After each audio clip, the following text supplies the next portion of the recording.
Professor Mohammad Yunus সাহেব, আপনাকে এর আগেও আমি অনুরোধ করেছি, আপনি রাষ্ট্র পরিচালনায় ব্যর্থ হয়েছেন। এটা আপনার কাম না।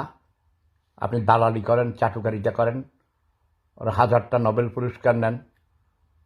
We don't have any problem, but রাষ্ট্র পরিচালনায় ব্যর্থ হয়েছেন।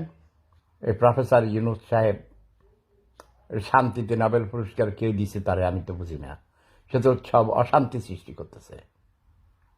সে অশান্তিতে কি শান্তি পুরস্কার দেয়, নোবেল পুরস্কার দেয়? আমি তো এটার অর্থ বুঝি না। তোমরা কেউ আমাকে বুঝিয়ে দিতে পারো?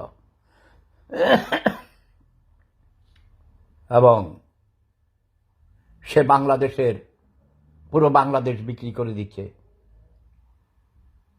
আমাদের সমুদ্র বন্দর দিয়ে দিচ্ছে, করিডোর দিয়ে দিচ্ছে, তার ইচ্ছা মতো যা খুশি তাই করছে। হোয়াটস রং? আমেরিকান সাম্রাজ্যবাদ একচেটিয়া পুঁজিবাদের কিনা গোলাম। I say what's wrong with you? আজকে লন্ডনে যাওয়ার কথা, টিউলিপ সিদ্দিকীর সাথে আলোচনা করলে বসলে ভালো হবে। ইয়েস,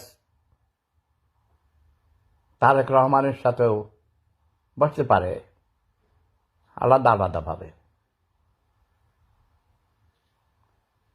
সমস্যার সমাধান হয় টেবিলে আলোচনার মাধ্যমে। এককভাবে সিদ্ধান্ত দিলে সেটা কেউ মেনে নেবে না।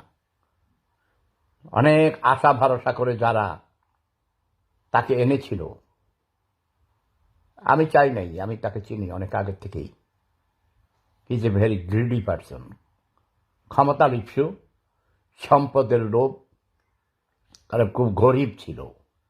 গরিব থেকে যারা ধনী হয় একটা পর্যায়ে আসে, এদের প্রচুর লোভ থাকে। ছোটবেলায় না খাইয়েছিল, অনেক কষ্ট করেছে, সেগুলো হইলে তারা মনে করে সারা পৃথিবী গিলে খাবে।